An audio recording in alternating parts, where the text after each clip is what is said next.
Так, друзья, всем привет! Сегодня такой у меня тематический выпуск. Я бы хотел рассказать про свои топ-5 телевизионных передач русскоязычных. Я считаю вообще, что золотое время телевидения было с начала 90-х до там, примерно начала 2000-х, до появления смартфонов, до появления вообще в целом активное использование интернета, соцсетей. Поэтому вот самое крутое время для меня лично. И опять же, тут момент такой важный. Я рос в это время. Весь мир видел в телевизоре. Вот. И для меня это был как раз источник вообще творческих каких-то энергетик, которые я мог поймать только там, в телевизоре. Давайте сразу, наверное, начнем. Я такой, значит, список из 5 передач составил, и критерий важный был именно упаковка передачи. Насколько в передаче присутствует своя вселенная, свои герои и свои правила. И начнем мы с 5-го места. Это передача «Перехват». Никаких шансов. Никаких шансов, черт.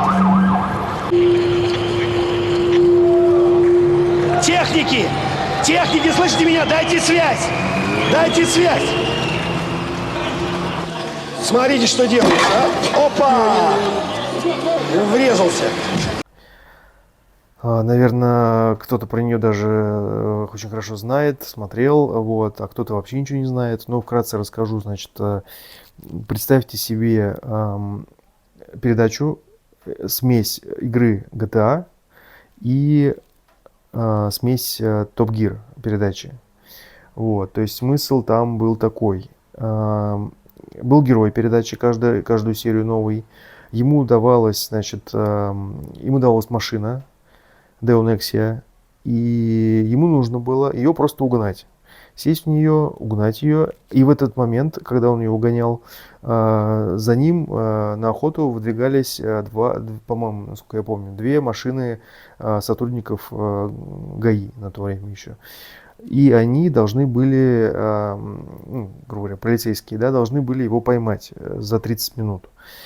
Представьте себе, какой это был, я не знаю, кураж по телевизору увидеть, как угоняют машину, как за ним гонятся. Все это в реальном времени. Там был ведущий Николай Фоменко. Он все со своей студии, значит, все озвучивал. Плюс в каждой машине сидели операторы, тоже там свои ведущие, которые рассказывали, что происходит. Там была куча всяких веселых, интересных моментов. Куча разных звезд приходила туда. Короче, это был просто, не знаю, как сказать, угар. Передача длилась всего год, закрылась из-за недостатка финансирования. Вот. И каково же было мое разочарование, когда я узнал через какое-то время, относительно недавно, то, что это все было постановкой. То, что снимали это все не в реальном времени. Я, то есть, не прямой эфир, оказывается, смотрел. Все это снимали, там, погоню за 30 минут снимали в реальности несколько дней. И, собственно говоря, по сути, это было просто рекламой охранной спутниковой системы, которую использовали полицейские, и рекламы вообще в целом марки Deo, потому что эта машина только, ну, эта марка только выходила на российский рынок, ну, примерно в те годы, может, чуть раньше, и нужно было ее как-то активно рекламировать. Вот. Так что вот такая вот передача. Следующая передача, это у нас получается уже 4-е место. Ну, 4-е место тут как бы нельзя не сказать про компьютерные игры, вот, поэтому, естественно, нужно отдать место передаче «От винта». Игры, с которого мы вам сегодня покажем. Может быть, это поможет нам ответить на вопрос, который давно уже нас мучает. Что шибче летает? X-Wing или TIE Fighter?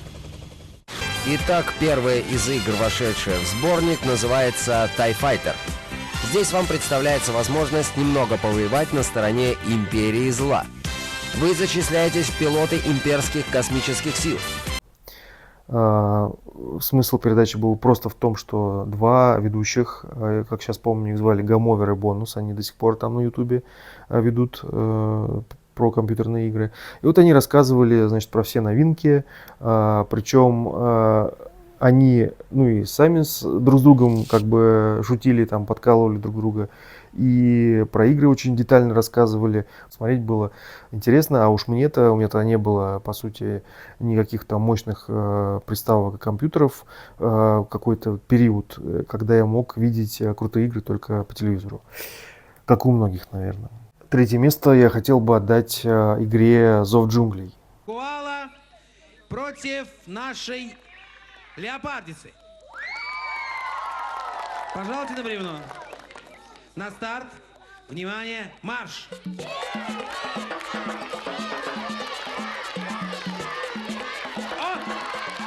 Это такая вот детская игра была. Я как раз в то время был ребенок. Вот. Смысл игры был такой достаточно банальный. Было две команды из детей, по 4, по-моему, человека. Значит, они разделялись, и у них были там активные какие-то состязания.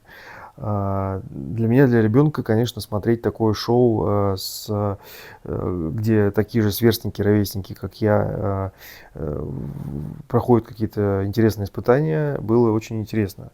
Там был замечательный ведущий Сергей Супонев, который очень любил детей, очень отдавался своей работе. Он даже, где-то я прочитал, что сказал, что эта передача ему пришла во сне. Вот, идея этой передачи. Значит, но важный момент именно про упаковку. Во-первых, там это все было, значит, ну, студия была сделана как джунгли, такие вот тропические, и команды разделялись на хищников и травоядных. Вот, хищники были там я уже не помню, в красных майках, травоядные были в желтых майках. У каждого было свое тотемное животное нарисовано. Там у травоядных там обезьяна, там бегемот, кто-то еще. Я сейчас не помню, кто именно.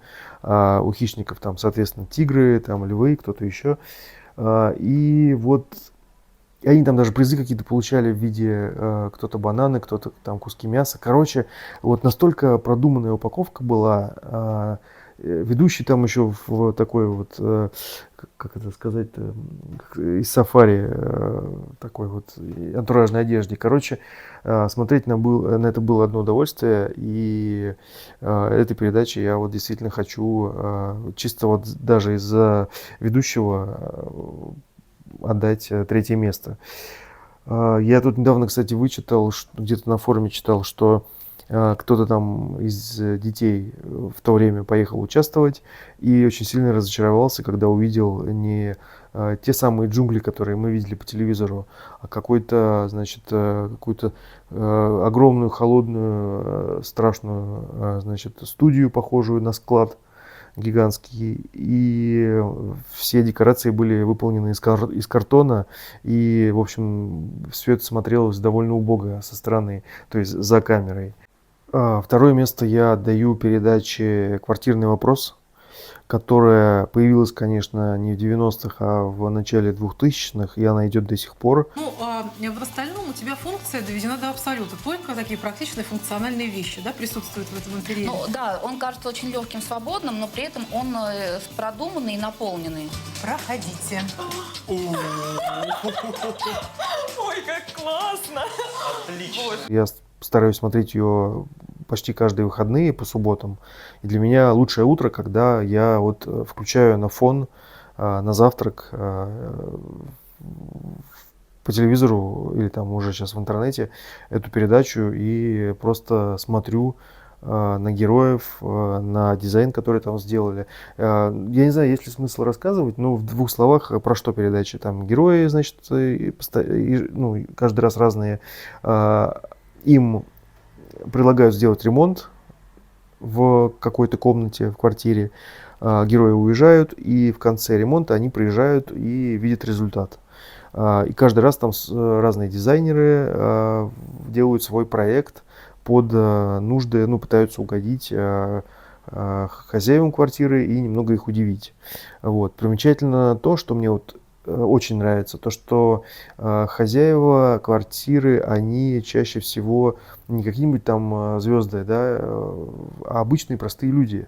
И про них в начале передачи очень интересно рассказывается, чем они занимаются, что там, какое у них хобби, там, по выходным, что они делают. Показывают их квартиру, а я обожаю квартиры в плане, я люблю ходить в гости, я люблю мебель, предметы интерьера, я люблю выбирать квартиры, если там речь идет, да, о съемных, например. Просто покупки у меня еще не было, поэтому умею только выбирать. В общем, это мне все прям супер нравится, супер интересно, поэтому это прям реально передача для меня, моя любимая. И она очень круто сделана, с крутыми ведущими, с красивой подачей, с с офигенной операторской работой, снято потрясающей. В общем, ну, короче говоря, второе место, что тут говорить. Итак, первое место я отдаю игре «Что, где, когда». Ну, это телепередача и в то же время игра. Для чего оно мне нужно и что я этим приспособлением делаю на природе. Удачи вам! Приспособление перед вами. Это шило, оно не отвертка. На природе что-то он делает. С большим отрывом она побеждает, потому что, во-первых, эта передача, она рекордсмен по длительности, она с 70 какого-то года, до сих пор она выходит. Я смотрел ее еще с бабушкой, когда был ребенком, тогда мне было, правда, ничего не понятно. Кратко про что она, значит, есть знатоки, садятся за стол круглый и дают ответы на вопросы телезрителей чаще всего. И важный момент, важный нюанс, ответ, точнее вопрос, он должен, всегда вопрос не включает в себя какие-то сложные знания там, по истории, еще по каким-то наукам.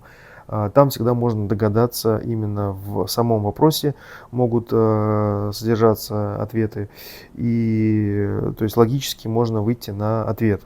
И таким образом мы часто с друзьями, значит, придумали, ну это не я придумал, но придумали, значит, такую игру в «Что, где, когда». То есть мы на записи включаем какую-нибудь запись этой игры, задается вопрос, мы ставим паузу, с друзьями отвечаем на этот вопрос. Ну, главное, чтобы никто не смотрел этот выпуск. А и выпусков настолько много, что я думаю, как бы с этим проблем не будет. Отвечаем на вопрос, потом нажимаем опять play и смотрим, как, во-первых, знатоки пытаются догадаться и используют наши догадки, которые мы только что использовали. И дальше смотрим, кто из нас правильно ответил, мы или знатоки. У нас часто получалось отвечать, потому что вопросы, опять же, повторюсь, не требуют каких-то сверхзнаний. Они именно там на эрудицию, на смекалку, вот, и так далее. И эта игра еще пропитана, точнее как не пропитана, она имеет все составляющие упаковки, вот, о которой я вначале говорил, своего мира. То есть там есть и узнаваемый вот этот волчок, который в центре стола стоит, и господин ведущий, который все время скрывается, которого, значит, никто не видит, и его называют господин ведущий. Там необычно все устроено в плане того, что люди стоят вокруг этого стола, как зрители, они сидят вокруг, знатоки, у них, значит, у каждого своя команда знатоков. В этой передаче есть музыкальная пауза, в этой передаче есть черный ящик, когда выносят, и нужно угадать, что в нем внутри лежит. Короче, это целая вселенная, и это реально очень крутая передача. Если никогда не играли, вдруг обязательно попробуйте в нее сыграть. Ставим паузу и с друзьями пытаемся дать ответ. Так что это однозначно первое место, и я надеюсь, что для вас это тоже первое место. Вот. Ну, в общем-то, на сегодня все. Пока.